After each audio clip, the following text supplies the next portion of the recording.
Bonjour, bienvenue sur Cinéma Indépendant. Je vais régulièrement au cinéma.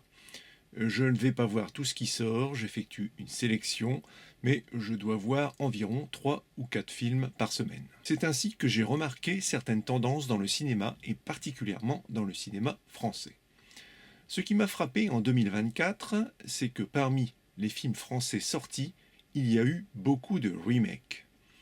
Pour être sûr que ce n'était pas une fausse impression, j'ai passé en revue les 288 films français sortis en 2024 et j'ai dénombré 10 remakes. C'est énorme. Et je trouve que c'est trop. C'est céder à la facilité. Le cinéma français ne peut pas se contenter de remakes sans ambition. Il lui faut du sang neuf. J'ai envie de dire aux réalisateurs et producteurs français que si votre seule ambition c'est de tourner des remakes, est-ce que ça en vaut la peine ? Si vous n'avez pas d'idée, mieux vaut ne pas tourner et attendre le bon sujet ou carrément l'écrire. Ici, on a l'impression que beaucoup de films français sont produits parce qu'ils doivent en sortir un certain nombre par an pour faire tourner les sociétés de production.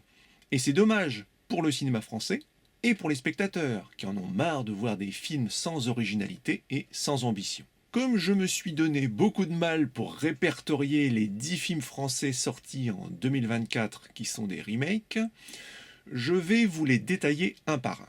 Remake numéro 1, Le salaire de la peur de Julien Leclerc. J'ai bien sûr vu le film original de Henri-Georges Clouzot, que je considère comme un chef-d'œuvre. En revanche, je n'ai pas vu le remake, car le film est sorti seulement sur Netflix, et je n'y suis pas abonné, donc je ne me permettrai pas de juger le film. Cela dit, il est noté 4,6 sur 10 sur le site IMDb, et j'ai lu beaucoup de critiques négatives, ce qui semble indiquer que c'était un remake inutile. Remake numéro 2, Le Comte de Monte Cristo de Alexandre de la Patelière et Mathieu Delaporte. J'ai vu la version de 1943 du Comte de Monte Cristo, réalisée par Robert Vernet, et j'avais trouvé le film plutôt réussi. En revanche, je n'ai pas vu non plus ce remake de 2024, car ce roman a déjà été adapté tellement de fois. Cela dit, le film est noté 7,6 sur 10 sur IMDb et il a remporté un grand succès en salle, donc j'en déduis qu'il doit avoir certaines qualités, mais certainement pas l'originalité du sujet. Remake numéro 3, Emmanuel de Audrey Divan. J'ai vu le film original de Just Jakin il y a très longtemps, dans les années 80. Le film ne m'avait pas marqué plus que ça. C'était un film érotique assez convenu. Je n'ai pas vu non plus le remake de 2024 avec Noémie Merlan. Vous allez me dire que je suis gonflé de me prétendre cinéphile alors que c'est déjà le 3e film que je n'ai pas vu. Comme je vous l'ai dit, j'effectue une sélection avant d'aller voir les films en salle. Celui-ci, j'ai donc décidé de ne pas aller le voir pour des raisons que je ne développerai pas ici. Cela dit, la note de 4,8 sur 10 sur IMDb, le peu d'entrées qu'a fait le film et toutes les critiques négatives que j'ai lues sur ce remake 2024 d'Emmanuel semblent indiquer que j'ai eu raison de ne pas le tenter et que c'est un remake inutile. Remake numéro 4, On fait quoi maintenant de Lucien Jean-Baptiste. Il s'agit du remake d'un film espagnol de 2019, Abuelos de Santiago Requero. Je n'ai pas vu le film original, mais ici j'ai vu le remake de 2024 avec Lucien Jean-Baptiste, Gérard Darmon et Isabelle Nanty. Les acteurs sont très bien, mais l'histoire ne m'a pas intéressé. Remake numéro 5, Le choix de Gilles Bourdos avec Vincent Lindon. C'est le remake du film britannique de 2013, Locke, avec Tom Hardy. Ici j'ai vu les deux films. La particularité de cette histoire est qu'elle se déroule entièrement dans une voiture, avec le héros qui parle aux autres personnages par téléphone. Je salue ce parti pris audacieux de mise en scène, mais dans le cas de Locke, ça m'a rapidement ennuyé et j'ai arrêté au bout de 20 minutes, alors que je le regardais en Blu-ray.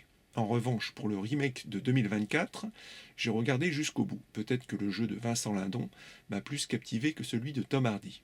La différence aussi est que j'ai vu le remake de 2024 en salle, et que quand on fait l'effort de se déplacer pour aller voir un film en salle, on est moins enclin à ne pas le regarder jusqu'au bout, à moins d'être fortement agacé ou ennuyé.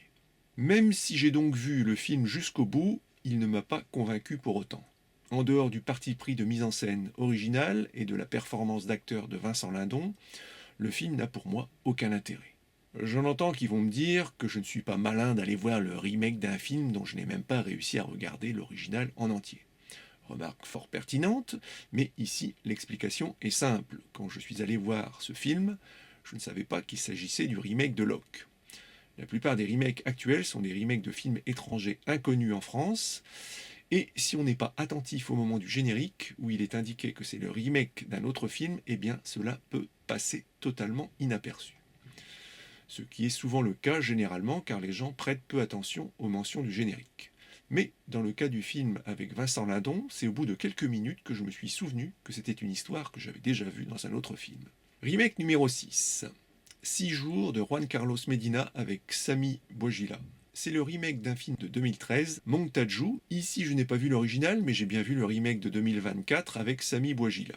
Il s'agit d'un film policier assez efficace. Malheureusement, le film est gâché par quelques scènes totalement invraisemblables et incohérentes, dont le but est de créer un suspense qui apparaît totalement artificiel et forcé. Dommage. Je ne sais pas si on trouve ces mêmes scènes dans le film original, mais si c'est le cas, ce remake aurait été l'occasion de les penser mieux ou de les faire différemment. Remake numéro 7, Le Larbin d'Alexandre Charlot et Franck Magnier avec Cadmerade et Clovis Cornillac. C'est le remake d'une comédie russe de 2019, Kolop de Klim Shipenko. Je n'ai pas vu l'original, mais j'ai vu le remake de 2024 et c'est une catastrophe. C'est une comédie au concept inepte et surtout le film n'est pas drôle du tout. Remake inutile donc. Remake numéro 8, Et plus si affinité d'Olivier Ducret et Wilfried Méance. C'est le remake d'un film espagnol de 2020 titré Sentimental de Cesc Gay. Je n'ai pas vu le film original, mais j'ai vu le remake de 2024 avec Bernard Campan et Isabelle Carré. Il y a quelques moments drôles, mais l'histoire en elle-même ne m'a guère intéressé. Remake numéro 9, Le chemin du serpent de Kiyoshi Kurosawa, avec Mathieu Amalric. Ici, il s'agit d'un cas particulier puisque c'est le même réalisateur qui a fait le remake de son propre film tourné au Japon en 1998. Il s'agit d'une histoire policière, je n'ai pas vu l'original et je n'ai pas vu le remake non plus. Remake numéro 10, À l'ancienne d'Hervé Mimran. C'est le remake d'une comédie britannique de 1998 titrée Waking Ned de Kirk Jones.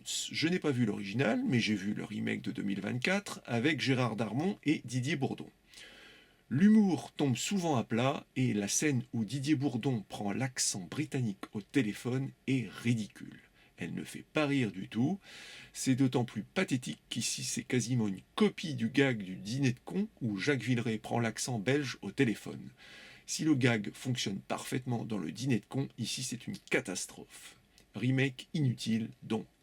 On peut remarquer parmi tous ces remakes qu'en dehors des 3 remakes de films très connus, tous les autres sont des remakes de films récents, étrangers et peu connus qu'on essaie plus ou moins de nous faire passer pour des films originaux en cachant au mieux que ce sont des remakes.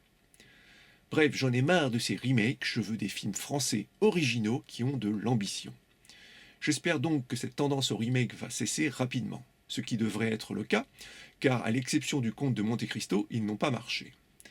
De votre côté, n'hésitez pas à me faire part dans les commentaires de vos opinions concernant cette tendance facile au remake. Merci de m'avoir écouté et à une prochaine fois. Enfin, je vous signale que mes longs métrages sont uniquement visibles sur ma chaîne officielle de vidéos à la demande, dont vous trouverez le lien en description. Si la vidéo vous a plu, merci de penser à vous abonner, à mettre un coup de pouce et à la partager. Cela aiderait beaucoup la chaîne qui en a bien besoin. Merci d'avance.